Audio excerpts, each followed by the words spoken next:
Hello everyone, I'm the Masked Analyst. Now I know the people who subscribe to me are going to be really tired of my going over once again how I was suspended because of a false DMCA. And I know that one particular individual, the person who filed the false DMCAs against me, is getting sick and fed up with this. But there's a real reason why I do this, and that reason will become apparent in a moment. First, before I go into my situation, I want to explain what prompted me to make this video.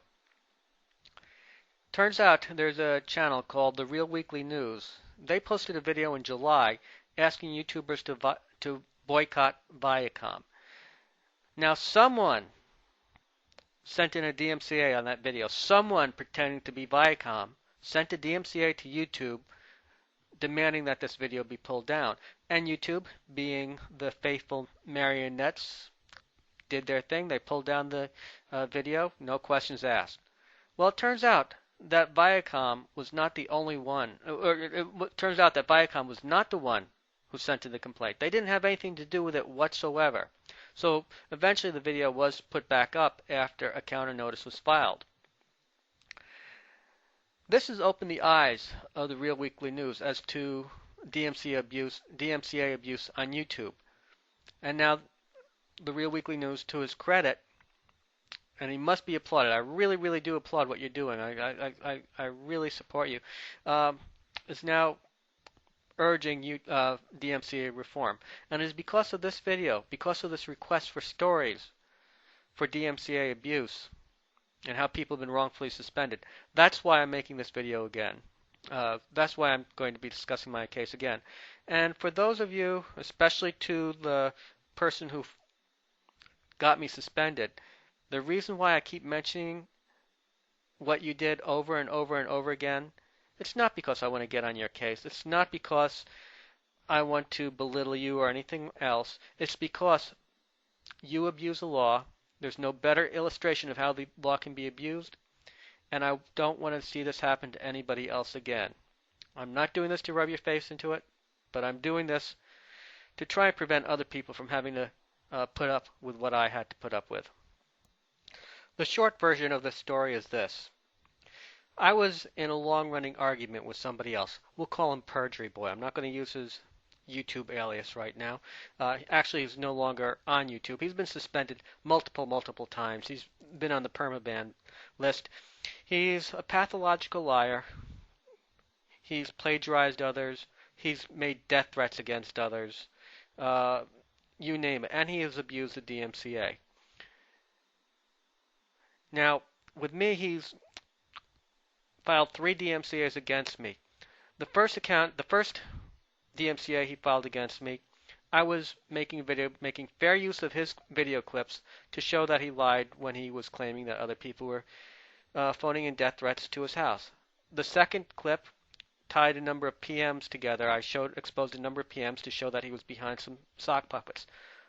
One could arguably make the case that he had a copyright interest in those and that his use of the DMCA wasn't totally fraudulent. One could make that case. I believe that my use fell within the fair use, but the DMCA guts fair use like a dead fish. Now the third complaint that he sent against me, the complaint in December that got my account suspended for 4 months, there was a video that I had uploaded by a third party. Firefly515 had made a video. Now his account had been suspended, so he made a video under a new account begging others to repost his video to their accounts because he wanted his message sent out as far and wide as possible. So I hosted his video on my account, doing him a favor. Now if you look at the video, 3 minutes, 2.5, 3 minutes into the video, you can see him not just asking, he was begging for me and others to upload his video. Well, Perjury Boy ended up sending a DMCA complaint on this video. Perjury Boy had absolutely no copyright interest in the video whatsoever. And he sent in a DMCA complaint from an email address called firefly5155@yahoo.com. Now, the original video maker was Firefly515, so you'll notice the extra 5 in the email address. And that alone should have tipped off YouTube that it was bogus. And YouTube saluted smartly, said DMCA, let's not investigate, let's just rip that sucker down. So they took down my video. Since that was my third DMCA complaint, and the third one from the same person, by the way, but it was the third DMCA complaint, they suspended my account. Now, the only way to get your account back up is to file a counter DMCA notice. And the DMCA requires that the person who signs their notice must sign the counter notice. They must put their name and address on the counter notice. And it requires YouTube to turn this over to the person who originally filed the DMCA complaint. So had I sent in a counter notice, Perjury Boy would have gotten my docs. Well, seeing how Perjury Boy had made a veiled death threat against me about several months earlier, I didn't particularly want him to have it. Now, I don't think he probably would have gone through with the death threat. I think he was just trying to scare the crap out of me. But, you know, you never can tell. You never can tell. So I really didn't want him to have my docs. And even if he had no intentions of carrying out the death threat, I didn't want him to imitate me or harass me in real life. So I didn't want to send in my counter notice. Well, I wrote to YouTube's copyright department all about it, and basically they may as well have just said fuck off for all they cared. I'm going to post a link in the sidebar so you can read through my correspondence with YouTube's copyright department. Well, in the aftermath of all this, I spent a hell of a lot of time researching and writing about the DMCA, and I put up a website about that. I'll post a link to that in the sidebar as well. It's unfortunate, but the DMCA is, in my opinion, and I am not a lawyer, but in my opinion the DMCA is downright unconstitutional in that it requires you to sign your name and address to the counter notice. Now, the Constitution gives us the right to speak anonymously on the internet, and the Congress had no right to sign a law that would abridge this right in this manner. Again, I discussed this in much greater detail on my website as to why I believe it's unconstitutional. You have to go through the cases, and it just will take too long to go into here. Well, the upshot is, 4 months later, unexpectedly, YouTube restored my account. Now, another user had mentioned to me, sent me a message saying, hey, your account's back up. I didn't get any message from YouTube. They didn't send me an email. They never apologized for the fact that they wrongfully suspended my account. They never apologized for the fact that it took them 4 months to figure out what they should have been able to figure out in 3 minutes. Had they done what I had asked them to do, which was look at the video that got my account suspended. Had they looked at the video, 3 minutes into the video, they would have realized that the DMCA filed against me was bogus. So YouTube never even had the courtesy of getting in touch with me saying, Mass Analyst, we're sorry, we blew it. Now, as I mentioned, I put up a website discussing my experience and how the DMCA has been abused, and it's a pretty detailed website, and I would encourage anyone who's interested in this issue to go and take a look at it. I also made videos, lots and lots of videos discussing my situation and discussing the DMCA. I'm going to attach them to your video. I'm not going to go into my case anymore. I could go on for an hour, and I don't want to go through that again. However, I do want to mention a few other situations, and it seems to me like there is a bit of a pattern forming. There's a user called MyRealityBytes, and she made a video called Renetto's Toy, featuring a toy manufactured by the Zizzle LLC Corporation. Now someone, we don't know who, but someone claiming to be from Zizzle sent in a DMCA on this video and got the video taken down. Now, MyRealityBytes contacted Zizzle, and it turns out that they had nothing to do with the DMCA. They didn't know anything about it. So your situation and my situation are not isolated incidents. Now, there are two other incidents that I think might be worth watching or worth mentioning. A short time ago, someone by the name of Sheldonwh sent a takedown notice to YouTube.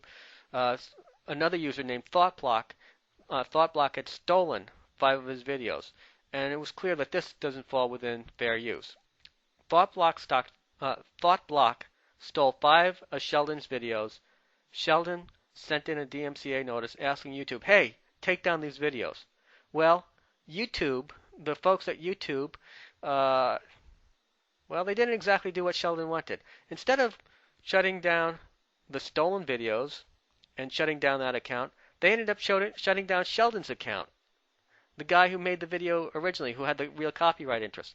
Well, eventually it got straightened out, but it does call into question how sharp the people are in YouTube's copyright department. And something else that calls this into question. Back in February 2007, Viacom DMCA'd about 100,000 videos. And one person who got caught up in this Viacom dragnet was Liberal Viewer. And I'm going to post his correspondence with YouTube in the sidebar. But Liberal Viewer got in touch with YouTube, and it became apparent to him that the folks at YouTube's copyright department had no idea, no clue whatsoever, how the DMCA was supposed to work. And it was Liberal Viewer who ended up teaching them about copyright law. So it does call into question, how sharp are these people in YouTube's copyright department? Now, to be perfectly fair, I admit that I don't have the complete picture. I know that YouTube must be getting thousands of DMCA complaints. I have no idea how many, but for all I know, they may be getting a lot of totally bogus false complaints, and maybe they are screening out. Maybe they are actually checking the bogus complaints. The thing is, we would never know, because if they did successfully catch bogus complaints before suspending videos, well, we would never hear about this. So it's possible that I am operating on biased data. But if that's the case, if YouTube really is doing its best to try and screen out bogus complaints, then why don't they get in touch with us? Why don't they make a video or post it on their blog and say, look, guys, we're not perfect. We're doing our best to try and screen out the fake complaints. And here's a special email that you can send us, that you can write us. It's a hotline that you can write us, so that if we do wrongfully suspend your account, and we're not talking about fair use issues, but if someone makes a complaint against your account and they have no copyright interest whatsoever in that video, you can write to us and we'll get on it right away. You know, that sort of proactive activity on YouTube's part, by making a video, by getting in touch with us, would send us a signal that they don't hold us in total contempt. Now, I've been very critical about YouTube's policy and the way they reward perjurers when they send in false DMCAs. Now, when I say they reward perjurers, I don't mean that someone is in their office saying, ha ha ha ha, let's go and reward those people who are committing perjury. Let's go give them, act as their censors and remove videos that we know were falsely DMCA'd. No, I'm not saying that at all. They may be unaware of the problem, or they may be overwhelmed, or they may not care. I don't know. I'm not saying that they're intentionally rewarding perjury, but that is the effect that their policy has had. So I've been quite critical about YouTube. But let me praise them for an incident that happened within the past few days. First, though, I need to give you a little bit of background information. Mark Bunker is a major critic of the Church of Scientology. He's got a channel called Xeno TV, and he has a website that criticizes Scientology. He's also an Emmy-winning reporter, so he's a fairly big fish. He has about 10,000 subscribers right now. Well, his channel was suspended. It's a long story as to why his account was suspended, but it was suspended, I think it was in April. And I'm posting a link to a couple of videos that you can watch if you're interested that explains how he was suspended and how he got his account back. But he filed a DMCA counter notice in June, I think it was, and he got his account back. Now, this was very high profile for YouTube. YouTube was well aware. They must have received, I bet, dozens of phone calls, maybe hundreds, I don't know. It was a very high profile case for him. Well, somebody under using the name the American Rights Council LLC, somebody filed DMCAs against Mark's account and got him suspended again. Only this time, it wasn't just his account, but many, many other YouTubers who were posting anti-Scientology videos got suspended. Now, I've seen reports that hundreds or thousands of videos were removed. I have no way of verifying that number, but I've seen people state that. I do know that a number of accounts were suspended. Well, this time, within a day or so, YouTube restored Mark Bunker's account. Obviously, they weren't waiting for a counter notice, because it would take 10 to 14 business days for them to restore accounts if they were doing so under a counter notice. And so obviously they restored it right away. Now, is this a change in YouTube's policy? It would be really welcome news if it was. I suspect that's not the case, though. The fact of the matter is, Mark Bunker's a fairly big fish, and there were a lot of people making a lot of stink about this. Let's face it, if there are hundreds or even thousands of videos that were removed improperly for totally bogus reasons, their phones had to be ringing off the hook. So once they could determine that the DMCAs were totally bogus, that the person who filed them had no copyright interest in those videos whatsoever, YouTube evidently restored Mark's account, and he's restored other videos. I don't know if they restored all the accounts that have been suspended. I don't know if they restored all the videos that have been suspended, but it's a move in the right direction. My gut feeling tells me they're doing this just because it's a high-profile case. If I or some other little fish ends up getting wrongfully suspended because of a false DMCA, I'm willing to bet that YouTube will not be so quick to act. Now, during this video, I was just discussing accounts that were suspended because of totally bogus DMCAs. I haven't even touched on fair use. Unfortunately, the DMCA guts fair use, largely guts fair use. And the only way to defend fair use clips is by going through filing a counter notice and possibly going to court. That's a long topic for another situation. The DMCA definitely needs reform to take into consideration the importance of fair use, but that's a whole other topic. I think right now, if we could just get YouTube to make a video stating, here's a hotline that you can call if your account has been wrongfully suspended because of a totally bogus DMCA. I think that would be progress. I'm hoping that the Mark Bunker situation is an indication that things may be changing for the better, but right now, without more evidence, I remain skeptical. Well, thank you, Real Weekly News, for all you're doing to fight the good fight against the DMCA. I really appreciate what you're doing, and thank you for sitting through this video. I'll be posting this video as well as many other videos as a response to your channel, and I appreciate what you're doing. This has been the Mass Analyst, under and in.